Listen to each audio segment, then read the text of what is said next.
I am not against whites, but a white must accept that in these countries the majority are black, and therefore it must be majority rule. And if they are to accept majority rule, I am sure those Africans will live with them in peace and harmony. President Field Marshal Idi Amin Dada, conqueror of the British Empire, plus many other names by which he was known, has been referred to by many as the worst modern-day dictator because of ignorance or Western propaganda. In this video, we reveal who the real Idi Amin Dada was. You have probably heard all the bad things they claim he did. We love Africa, and we will not focus on the bad energy and lies. We reveal the Pan-African leader he was. If you are new here, welcome to Africa Digital Library, the home for African content and inspiration. Kindly support the channel by subscribing, sharing the video and commenting, letting us know your thought about Idi Amin. So, let's get started. Idi Amin Dada was and remains the only Ugandan president who had no bank account outside Uganda. The president had only one bank account in the Uganda Development Bank. That was known to the public. One of the poor leader in the world, and my intention is to work for my people, but not for me.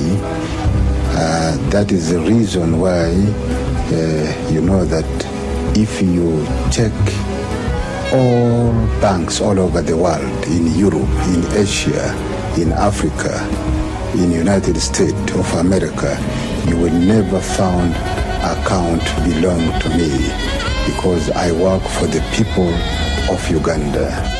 Amin was a nationalist who had Uganda at heart.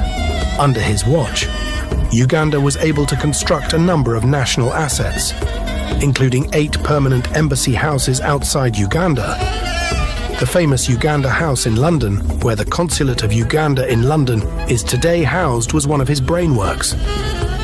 Unfortunately, those who came in his shoes sold out these national assets. Being the soldier he was, Amin preferred simplicity, always moving around the country in his jeep with limited escort. A total contrast of the so-called democratic leaders Uganda has today. Between 1951 to 1960, President Idi Amin Dada was the light heavyweight boxing champion. Being a sportsman himself, Amin invested in sports through different avenues, providing financial and morale support.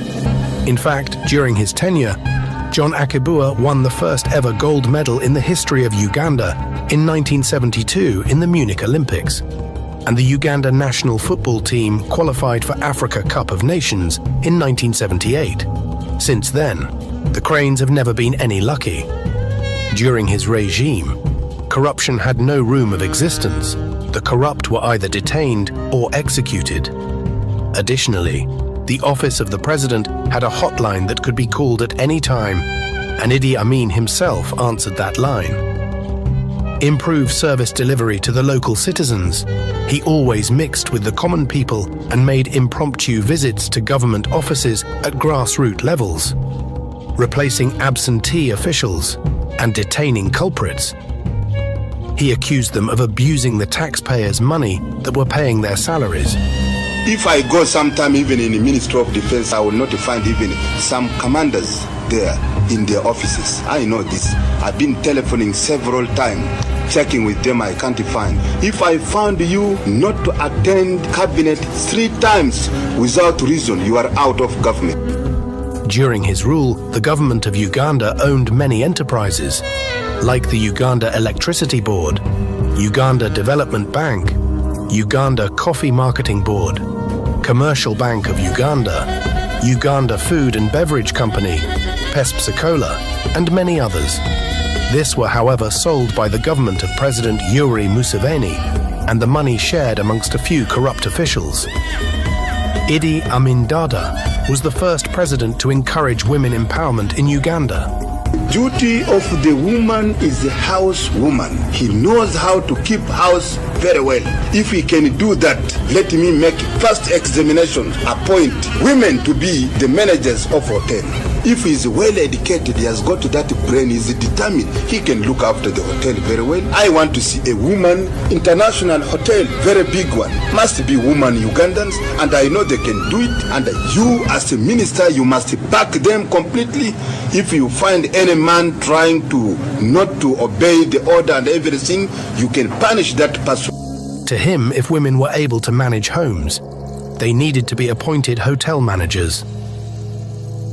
During Amin's government, Uganda's public infrastructure took shape.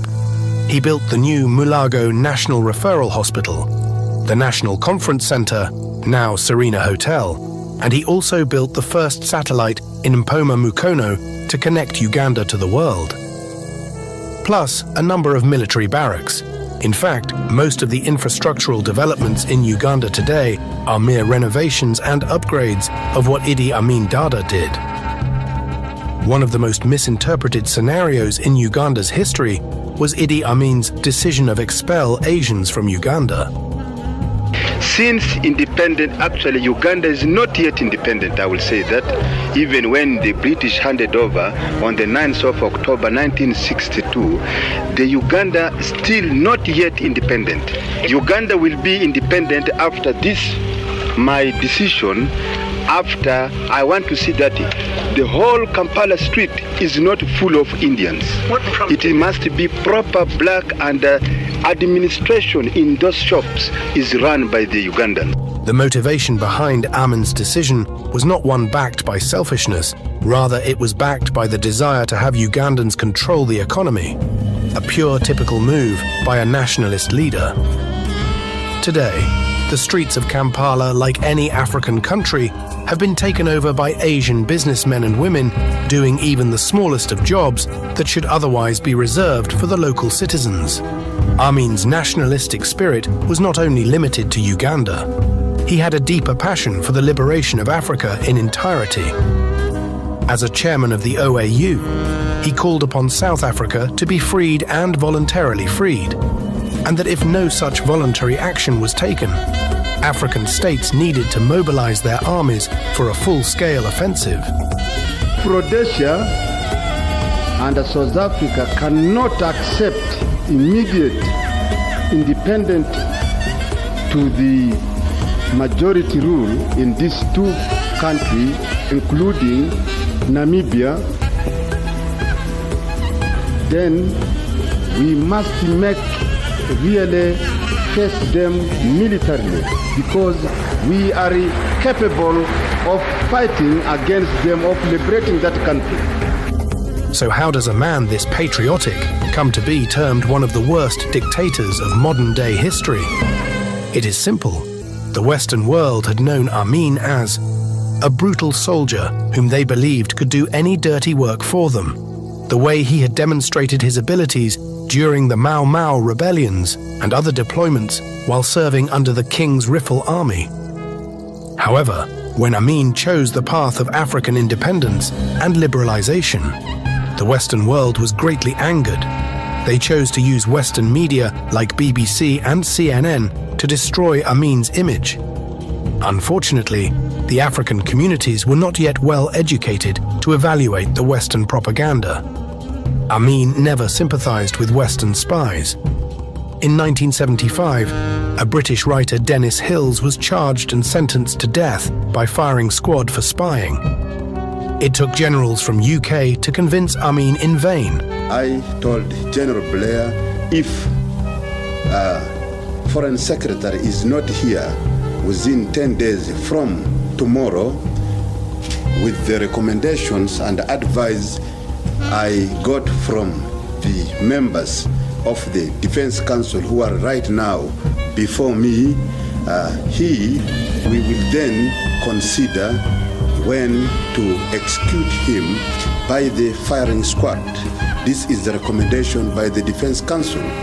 But General Blair, he was trying to give me order. He has no power in Uganda. And he's just, the British imperialism is over in Uganda. With only one demand, that the Secretary of State needed to arrive at Amin's palace in 10 days. A rare show of supremacy. Lastly, we need to understand that, at that time, the means of distribution of information were limited. Unlike today, where social media transmits every occurrence quickly and accurately.